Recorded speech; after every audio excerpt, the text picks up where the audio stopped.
Good morning friends, Mars campus YouTube channel पर आप सभी का हार्दिक स्वागत है। मॉडर्न हिस्ट्री क्लास सीरीज के अंदर हमने पीछे की क्लास में मराठाओं के बारे में पढ़ा था। नेक्स्ट क्लास सीरीज के अंदर आज क्लास में हम मराठाओं के प्रधानमंत्री पेशवाओं का अध्ययन करेंगे। तो क्लास स्टार्ट करते हैं। पेशवा तो स्टार्ट करते, देखो शिवाजी प्रधानमंत्री,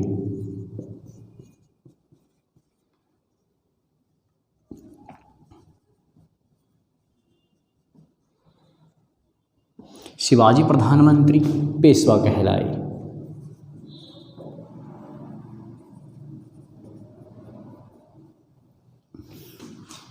जो शिवाजी के प्रधानमंत्री थे वो पेशवा कहलाए। इनकी शक्ति में वृद्धि,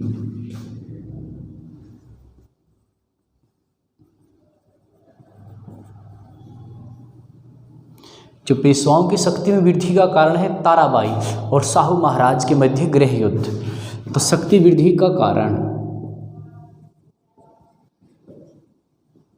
ताराबाई, मराठा काल की सबसे प्रभावशाली महिला ताराबाई प्लस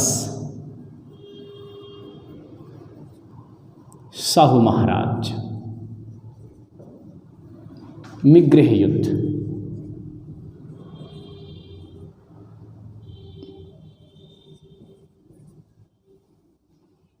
तो इस कारण मराठाओं की शक्ति में, पेशवाओं की शक्ति में वृद्धि होगी। ताराबाई और शाहू महाराज गृह युद्ध से ग्रस्त हैं और इसका लाभ मिलेगा पेशवाओं को। तो सबसे पहले बालाजी,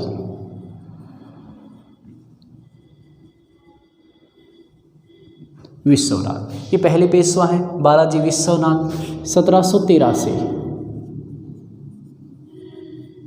1720 ईस्वी। तो 1713 से 1720 ईस्वी तो बालाजी विश्वनाथ। अब देखो इस सीरीज में हम पढ़ते हैं कोंकण के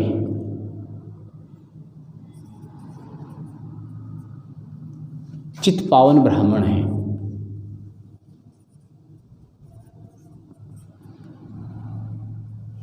कोंकण के चित्पावन ब्राह्मण हैं, कोंकण से संबंधित हैं।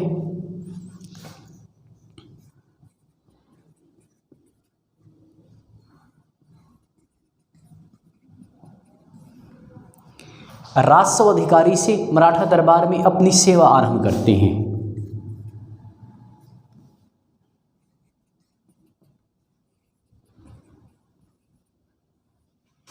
जो शाहू महाराज है इसके परम सहयोगी हैं। इन्हीं के कारण ही शाहू महाराज को छत्रपति की उपाधि मिली थी और मुगलों की कैद से शाहू महाराज को यही लेकर आए थे। तो शाहू महाराज के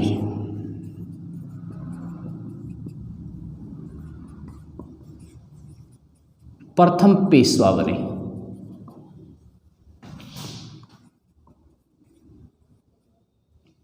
शाहू महाराज के प्रथम पेशवा बने बालाजी विश्वनाथ।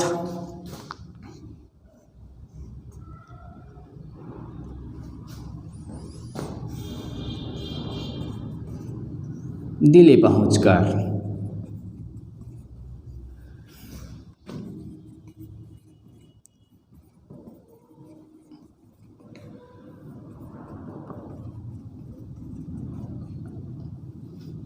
दिल्ली जाकर सैयद बंधुओं का सहयोग करते हैं और बादशाह फरुखशर को राजगद्दी से उतार देते हैं।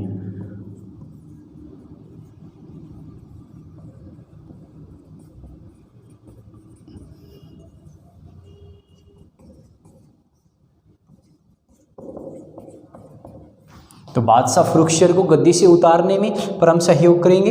तो सैयद बंधुओं के सका सहयोग करते हैं। बालाजी विश्वनाथ बड़े आराम से ये दिल्ली जाते हैं। दिल्ली दरबार में पहुंचकर मुगलों की कमजोरी को बड़े ध्यान से देखते हैं और 1719 में मुगल मराठा संधि हुई प्लस सहयोग हुआ।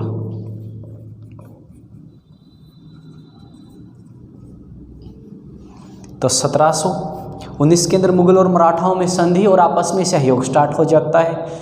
तो ये प्रथम पेशवा हैं जिन्होंने दिल्ली उत्तर भारत की राजनीति के अंदर बहुत ज़्यादा अपना अनुभव एक्सपीरियंस देखा, नज़दीक से समझा, मुगलों की कमजोरी को समझा और आगे आने वाले पेशवाओं को इस कमजोरी का लाभ मिला और उन्होंने बड़े आराम से दिल्ली के ऊपर अपना प्रभाव स्थापित किया। तो देखो बालाजी विश्वनाथ इस सीरीज में स्क्रीनशॉट नोट करेंगे।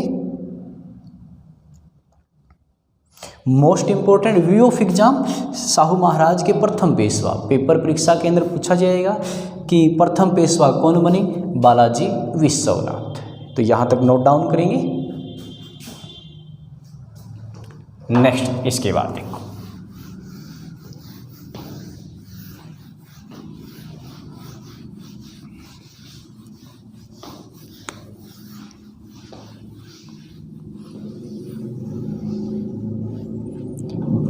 बाजीराव प्रथम।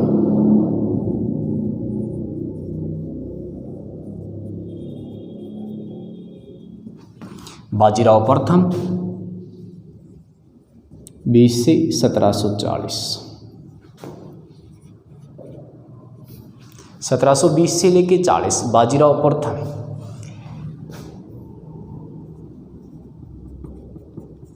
बालाजी विश्वनाथ कब के पुत्र हैं? अब बालाजी विश्वनाथ के पुत्र हैं, योग्य हैं। शाहू महाराज अपना नेक्स्ट है जो पेशवा बाजीराव प्रथम को नियुक्त करता है। अब यहां से पेशवा पद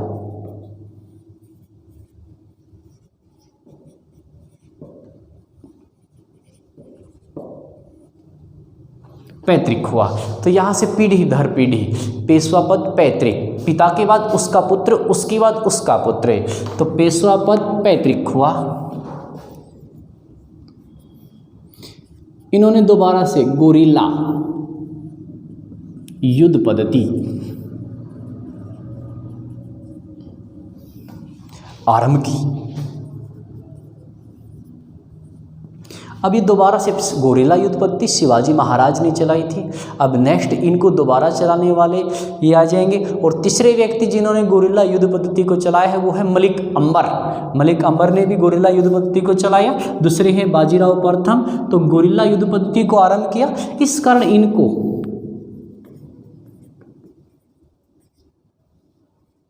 लड़ाकू पेशवा कहते हैं। इस कारण इनको लड़ाकू पेशवा के नाम से ये जाने जाएंगे। इन्होंने दिल्ली की राजनीति के अंदर बहुत ज़्यादा हस्तक्षेप किया। अनुभव अपना पूरा अपने पिता से जो इनको अनुभव मिला है दिल्ली राजनीति में सारे अनुभव को लगाया। नेक्स्ट देखो 1737 ईस्वी के अंदर, सबसे पहले ये नोट डाउन करेंगे। 1728 ईस्वी के अंदर इन्होंने पालखेड़ा युद्ध में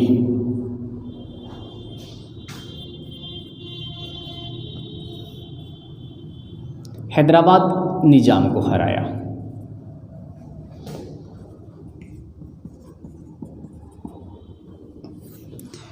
तो 1728 ईस्वी पालखेड़ा युद्ध में हैदराबाद के निजाम को हराया और यहाँ से इसकी प्रसिद्धि पूरे भारतवर्ष में फैल गई।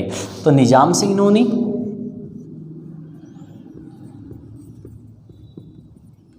शिवगांव की संधि की।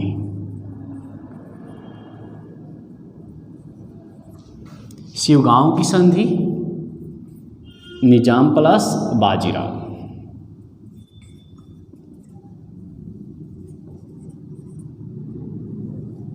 और इस संधि के माध्यम से जो हैदराबाद के निजाम है इन्होंने मराठाओं को कर देना स्वीकार किया। तो मोस्ट इंपोर्टेंट इन्होंने 1730 ईस्वी के अंदर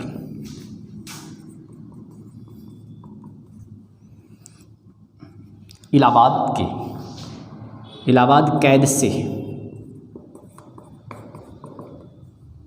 बुंदेला शासक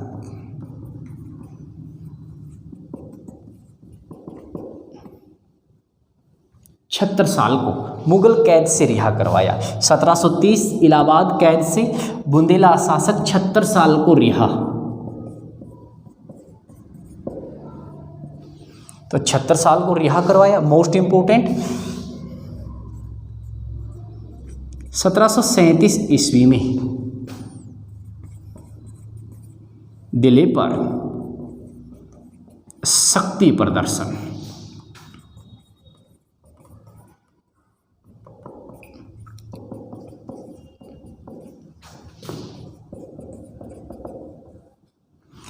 तो ये दिल्ली पर शक्ति प्रदर्शन, मराठाओं की सेना मात्र 2 दिन के अंदर दिल्ली पहुंच जाती है घुड़सवारी तीव्र गति से, और दिल्ली जाकर बादशाह रंगीला के ऊपर बाजीराव ने अपना स्पष्ट प्रभाव डाला, और बादशाह रंगीला घबराकर मुगलों को टैक्स देना स्वीकार करते हैं। इस प्रकार मराठाओं का जो प्रदर्शन है वो अटक से लेकर कृष्णा नदी तक, जो मराठाओं का शक्ति प्रदर्शन है वो अटक वर्तमान पाकिस्तान में पड़ता है, सिंधु नदी के किनारे कृष्णा नदी तक फैल जाता है। तो पूरे भारतवर्ष के अंदर मराठाओं को रोकने वाला कोई नहीं है। तो ये चरम उत्कर्ष काल बाजीराव प्रथम के काल में है। तो यहाँ तक नोट डाउन करेंगे। इसके बाद एक पॉइंट और मोस्ट इम्पोर्टेंट है बाजीराव प्रथम के बारे में, तो देखो समझ लेते हैं।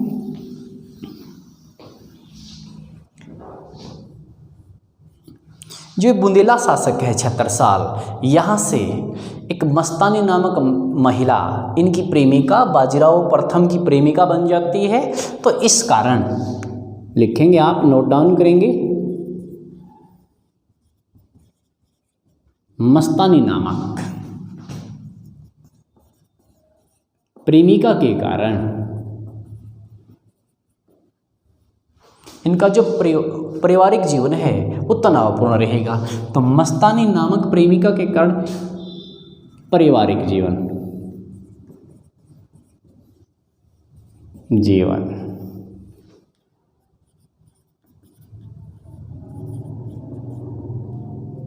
तनावपूर्ण, क्योंकि मस्तानी नामक प्रेमिका है जो इनका मराठा परिवार, बाजीराव प्रथम का मराठा परिवार उसको स्वीकार नहीं करता। तो इन्होंने अलग से मस्तानी के लिए मस्तानी महल बनवाया, और बाद में इनका एक पुत्र है शमशेर बहादुर, जो पानीपत के तीसरे युद्ध में बड़ी बहादुरी से लड़ा।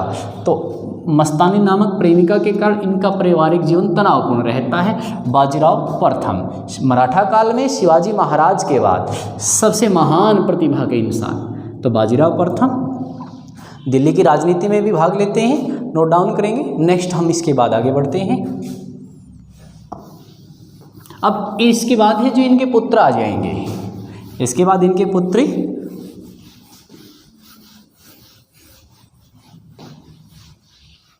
तो नेक्स्ट देखो,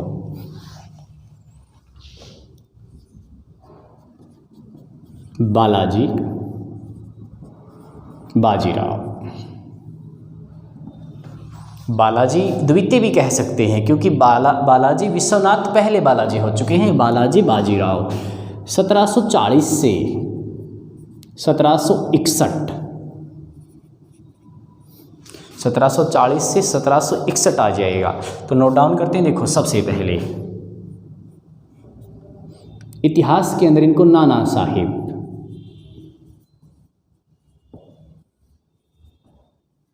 नाना साहिब या बालाजी द्वितीय भी कहा जाता है। नाना साहिब भी कह सकते हैं, बालाजी द्वितीय भी कह सकते हैं। जैसे हम पढ़ते 1857 की क्रांति में कानपुर से क्रांति का नेता, तो वहाँ पर नाना साहेब वो है धोंदू पंथ, वो भी पेशवा दरबार से संबंधित ही है, दत्तक पुत्र है, लेकिन ये है नाना साहिब बालाजी बाजीराव। तो द्वितीय होगा। इनका काल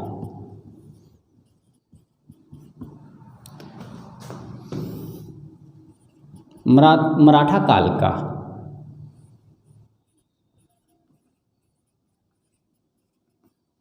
चरमोत्कर्ष और पतन का काल होगा।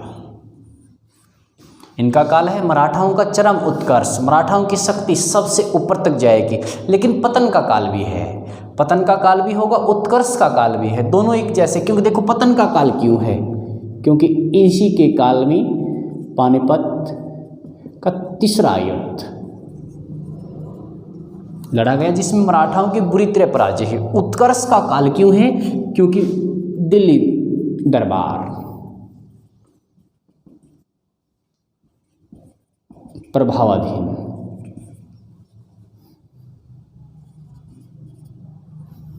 तो मराठाओं का दिल्ली के दरबार पर प्रभाव है, गहरा प्रभाव है, इस कारण उत्कर्ष का काल है। लेकिन पतन क्यों है? क्योंकि पानीपत के तीसरे युद्ध में मराठे बुरी तरह हार जाएंगे। तो बालाजी बाजीराव के बारे में हम समझते हैं। तो सबसे पहला पॉइंट नोट डाउन करते हैं। अब लिखेंगे पानीपत का तीसरा युद्ध। इस काल की सबसे बड़ी घटना पानीपत का तीसरा युद्ध। पानीपत का तीसरा, डेट देखो,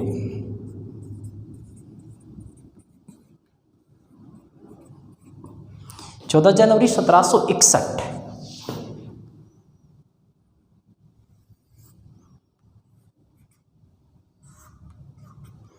सबसे पहले है कारण, दिल्ली पर प्रभाव।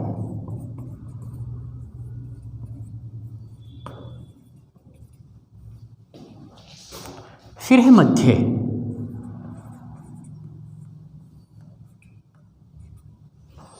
मध्य में कह सकते हैं मराठा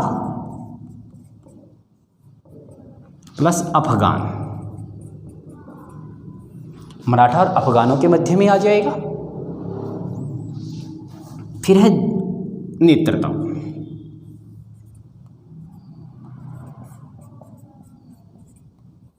पानीपत के तीसरे युद्ध का नेतृत्व।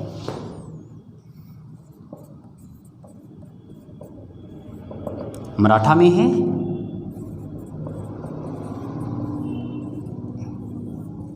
सदाशिव भाव, चचेरा भाई है।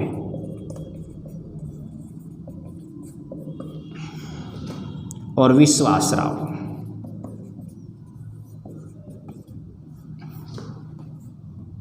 पेशवा पुत्र। ये मराठा योद्धा हैं। विश्वासराव पेशवा पुत्र, सदाशिव भाव चचेरा भाई, बड़ा भाई कह सकते हैं, चचेरा भाई हैं। और यहाँ पर अफगान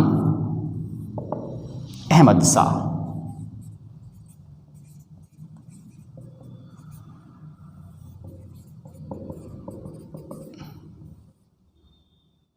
अब्दाली, तो अहमद शाह अब्दाली नोट डाउन करेंगे। नेक्स्ट घटना के बारे में हम आगे बढ़ते हैं, तो नोट डाउन करेंगे यहाँ तक।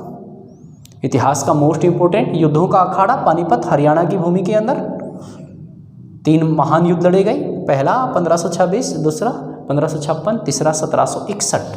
तो यहाँ तक नोट डाउन करने के बाद देखो नेक्स्ट समझते हैं।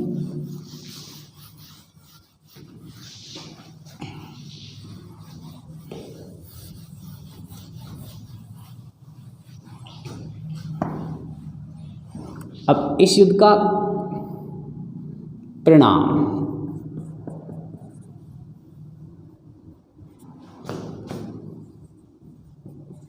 मराठों की बुरी तरह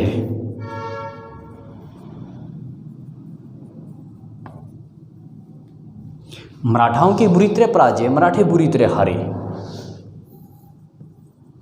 22 सरदार प्लस 2 सेनापति प्लस 28,000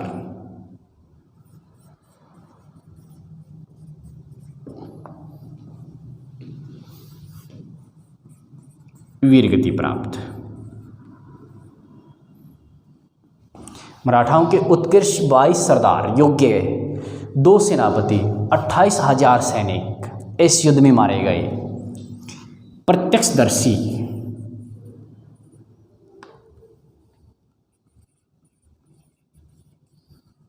जिसने ये युद्ध देखा, काशीराज पंडित।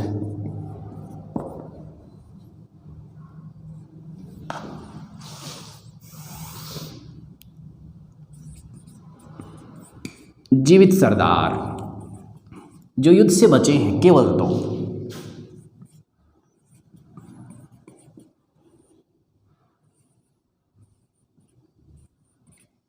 युद्ध के अंदर केवल 2 मराठा सरदार बचेंगे।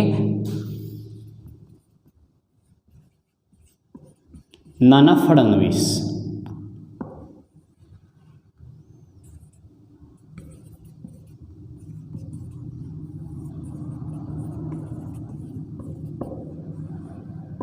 माधवराव सिंधिया युद्ध के मैदान में टांग कट जाती है। नाना फडणवीस बाद में सबसे योग्य मराठा सरदार हैं, नाना फडणवीस और माधवराव सिंधिया, केवल 2 शेष रह जाएंगे। और इस युद्ध का हार कारण कि मराठे क्यों हारे, मराठाओं की हार का कारण सबसे पहले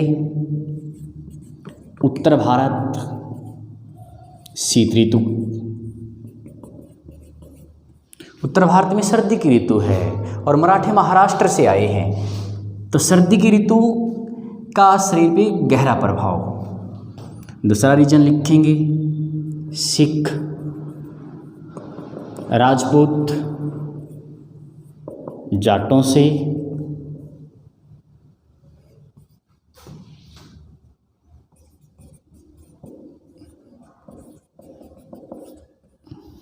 मराठा शत्रुता है। सिख भी मराठों से तंग है, राजपूत भी मराठाओं से तंग है और जाटों का भी ज़्यादा सहयोग मराठाओं को नहीं मिलता। सूरजमल राजपूत, सूरजमल जाट है जो मराठाओं का सहयोग देने का परामर्श देता है, लेकिन जो सदाशिव भाऊ है ये इसके परामर्श को ठुकरा देता है, तो ये नाराज होकर चला जाता है। तो उत्तर भारत की 3 शक्तियाँ मराठाओं को ज़्यादा सहयोग नहीं करती, ये भी हार का एक बड़ा कारण है। दूसरा, मराठे युद्ध के मैदान में अपने बच्चे महिलाओं को साथ लेकर आए थे, कुछ सेना उसके संरक्षण में चली जाती है, तो ये भी एक हार का रीजन है। और उसके बाद लिखेंगे